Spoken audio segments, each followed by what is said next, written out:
आता पाहूया लोकसभेच्या रणसंग्रामासंदर्भातल्या टॉप 9 बातम्या।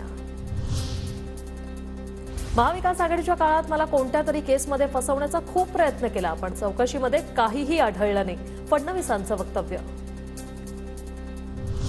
देवेंद्र फडणवीस एकनाथ शिंदेंना अटक करणार होते म्हणून शिंदे पळून गेले, संजय राऊतांचा आरोप।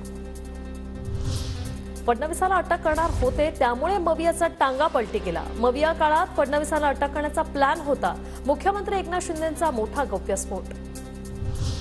तर खेळण्याला चावी दिली जाते, चावी संपेपर्यंत बोलावं लागतं, उद्धव ठाकरेंचा मुख्यमंत्री शिंदेंच्या मुलाखतीवर हल्लाबोल। पंतप्रधान मोदींकडून प्रचारात देव आणि पूजा सणांचा उल्लेख, मोदींच्या निवडणूक लढवण्यावर बंदी घाला, दिल्ली हायकोर्टात याचिका दाखल, 29 तारखेला सुनावणी। महाराष्ट्रात 8ही जागांवर मवियाचे उमेदवार निवडून येणार, 30 ते 35 जागा आम्ही जिंकू, संजय राऊतांचा दावा। लोकसभेची उत्तर मध्य मुंबईतून उमेदवारी जाहीर झाल्यानंतर काँग्रेस नेत्या वर्षा गायकवाडांनी घेतली उद्धव ठाकरेंची भेट।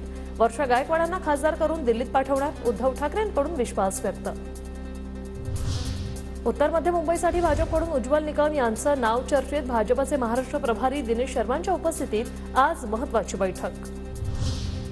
उत्तर पश्चिम मुंबईतून शिंदे गटाकडून रवींद्र वायकर, दीपक सावंतांच्या नावाची चर्चा, ठाकरे गटाच्या अमोल कीर्तीकरांविरोधात दोन्ही नावांची चाचपणी।